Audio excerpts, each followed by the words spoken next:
हरे कृष्णा। एक मूर्तिकार ने 3 मूर्तियां बनाई और तीनों एक जैसी। उन तीनों मूर्तियों में कोई फर्क नहीं था, कोई अंतर नहीं था। तीनों का आकार, शक्ल सब एक जैसी। अब उस मूर्तिकार ने क्या किया, उन तीनों मूर्तियों को एक मार्केट में, बाजार में लाके रख दिया और लोगों से कहा कि ये मूर्तियां दिखने में एक जैसी है, मैंने इसमें एक छोटा सा फर्क रखा है, कोई ढूंढ निकाले तो मैं उसको कुछ इनाम दूंगा। बहुत सारे लोग आए, उन्होंने देखा तीनों मूर्तियां तो एक जैसी है, आकार, शक्ल, सूरत सब एक जैसी है, अब इसमें कोई फर्क तो नजर आ नहीं रहा। लोगों को कुछ समझ में नहीं आया। लोगों ने कहा भैया ये तो सब एक जैसी है, एक जैसी है, एक जैसी है। लेकिन एक समझदार व्यक्ति था, उसने देखा और उसने कहा कि इन तीनों मूर्तियों में एक फर्क है, एक फर्क है। क्या फर्क था? उस फर्क को ध्यान से सुनना। पहली मूर्ति में दोनों कानों में कोई भी छिद्र नहीं था।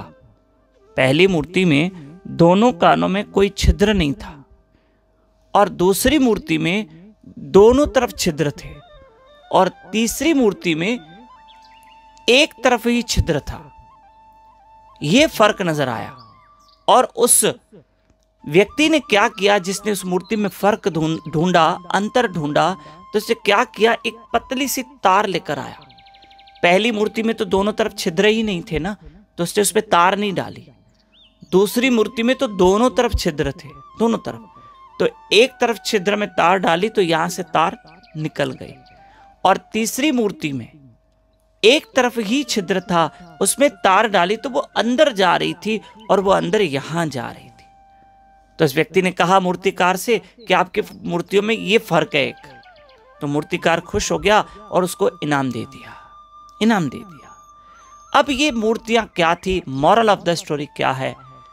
जब लोग सत्संग में जाते हैं, हजारों लाखों लोग सत्संगों में जाते हैं, कथा कीर्तन सुनते हैं, पर उसमें भी 3 प्रकार की श्रेणी है। पहली श्रेणी के कई लोग कथा में बैठते तो हैं लेकिन कथा उनके कान तक भी नहीं जाती। नहीं, देखो कई लोग सो जाते हैं, ठीक है, कथा में जाके कईयों का ध्यान भटक रहा है, मन भटक रहा है, कथा वो सुन ही नहीं पाते, कथा अंदर ही नहीं जाती है।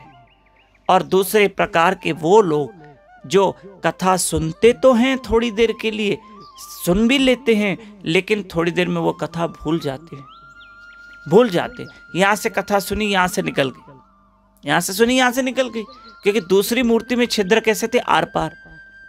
तो दूसरे प्रकार के, दूसरे श्रेणी के वो लोग हैं जो कथा में जाते तो हैं, सुनते तो हैं, पर यहां से निकल जाती। और तीसरे प्रकार के वो लोग, वो श्रेणी है, वो भक्त हैं जो जैसे मूर्ति में सिर्फ एक तरफ से छिद्र था, दूसरी तरफ था ही नहीं, है ना, और उसमें तार डाली गई तो वो तार अंदर जा रही थी। ऐसे वो लोग जो कथा बड़े ध्यान से सुनते हैं और अपने जीवन में उतारते हैं और अमल करते हैं और अपने जीवन में परिवर्तन लाते हैं, वो सत्संग को अंदर उतारते हैं।